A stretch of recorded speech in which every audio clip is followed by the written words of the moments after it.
And we just started to order rice, so beans, so pepper soup, stew. Oh, by the way, add a little plantain. And if any no other, they cooked it and served her. If I had three of you, hunger would have killed me by now. It was hot. So hot that the moment I got in there, I wanted to get out. Growing up, I detested cooking, which was always very curious because my love for food did not start today. And so I always used to wonder what it was about it that I did not like. The older and more exposed I got, I began to explore it even further, and it soon dawned on me that wait, maybe it's not really the cooking that I don't like, but where and how cooking was introduced to me. Let's unbundle that. First, the where. I grew up in a very decent family home, right?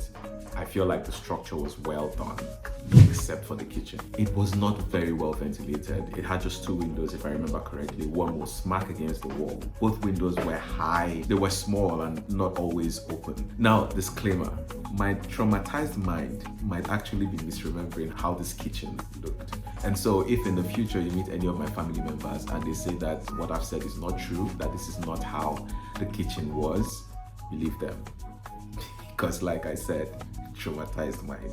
Anyway, the structure of the kitchen was such that anytime a meal was being made in there, it was very hot.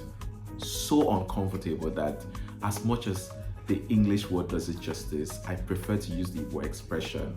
And I'll tell you the expression maybe, but you don't even need a translation, just look at my face. Wakasiaro. Get it? Yeah, so story, it was hot. So hot that the moment I got in there, if a meal was being made, I wanted to get out. So there was no way I was going to learn how to cook. This must have been very frustrating for my mother. So frustrating that she resorted to shaming tactics to try to get me to learn. And I'll tell you one of the stories that she used, one favorite one of hers.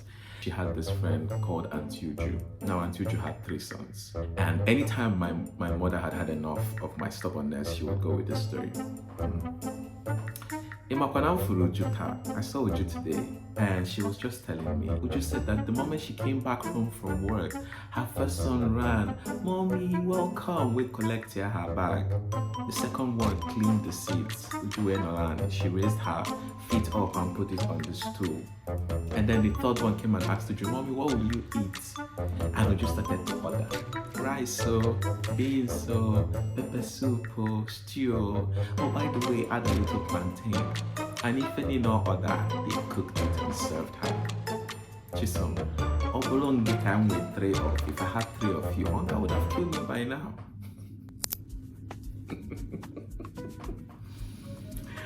Bro, it's funny now, but that time, it used to pain me. Very painful something.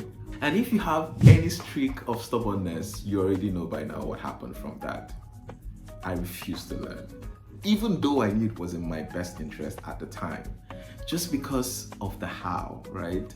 I locked up. I would do anything else. I would clean the gutters, wash all the cars, cut the grasses, go on all the errands across town. I would wipe the sky, anything but cook, just to make a point. My brothers and sisters, it didn't take long, and I had to leave by myself, first in the university and then during NYSC. And it quickly became clear that I did in fact make a point, a strong point. But the person I succeeded in making that point to is who? Myself. And what was the point? She's from a foolish boy. Because from that same kitchen, my other siblings learned how not just to cook, but to bake. And as we got older, they took charge of like the cooking and even deciding the meal plans.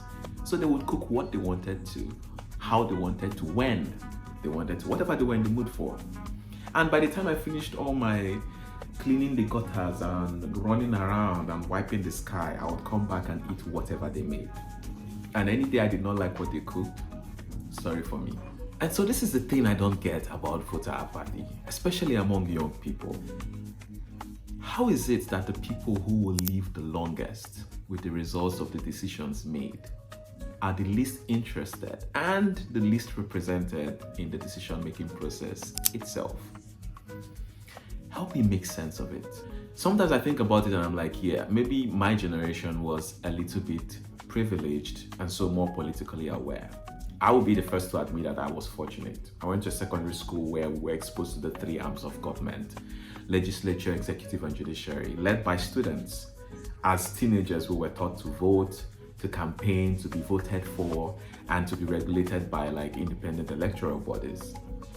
And when I went to the university, of course, I also threw myself into, the experience. Even those who weren't as fortunate as I was were still exposed because our fathers came in with newspapers every day. Whether out of curiosity or boredom, you would flip through those things, and one way or the other, you would learn. And if somehow you avoided the newspapers, every day at 9 p.m., all roads led to network news in our houses. You didn't have a choice in the matter. So we soaked in this awareness of like what was going on around us, how our leaders were being elected, who our leaders were. Maybe we were that way, but still it does not excuse the level of voter apathy that we're seeing among young people today. Let me give you some stats. In the United States, nearly 50%, half of eligible young people aged 18 to 29 did not vote in the last presidential election. Let's try another continent. In France, surveys before the 2024 European elections suggested that fewer than 1 in 3 of people aged 18 to 24 planned to vote. Less than 30% planned. And of course, you know that the actual people that vote are less than those who plan to vote. So less than 30% planned. Let's try another continent. In Nigeria, the last general elections, only about 50% of young people aged 18 to 34 registered to vote. And if you distribute for the percentage of those who actually voted, only about 14% did. 14%. For those of us who like to visually learn, maybe numbers are not the thing for you. Let's make this more fun. Let's imagine this is a reality TV show. I hope I have your interest now. A reality TV show. And now let's imagine that the goal of this show is to hold the roof up so it doesn't collapse. Now, because it's tough business holding up the roof, 10 young people walk into the room. The host of the show says, anybody who's interested in being head of house or to be involved in the decision making of this house, please step forward. Only 5 people step forward. The other 5, they don't leave the room. They're just in the back. They're like, house, I'm interested. What are we doing? Roof care. What's the roof?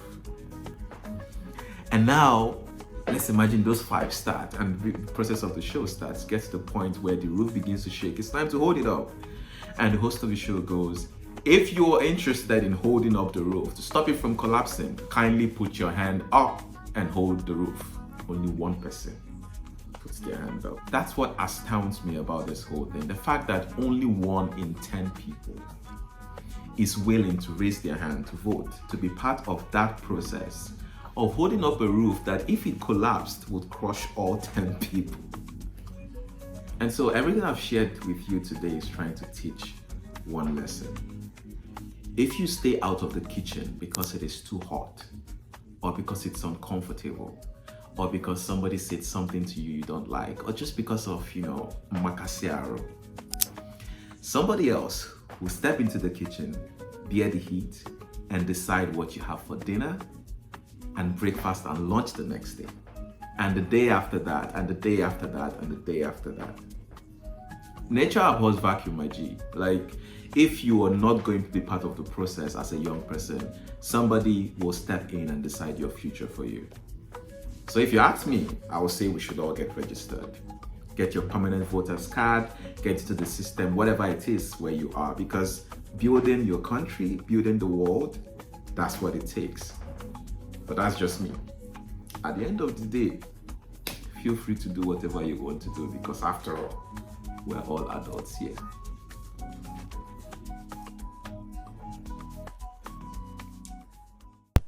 Mic check 1 2.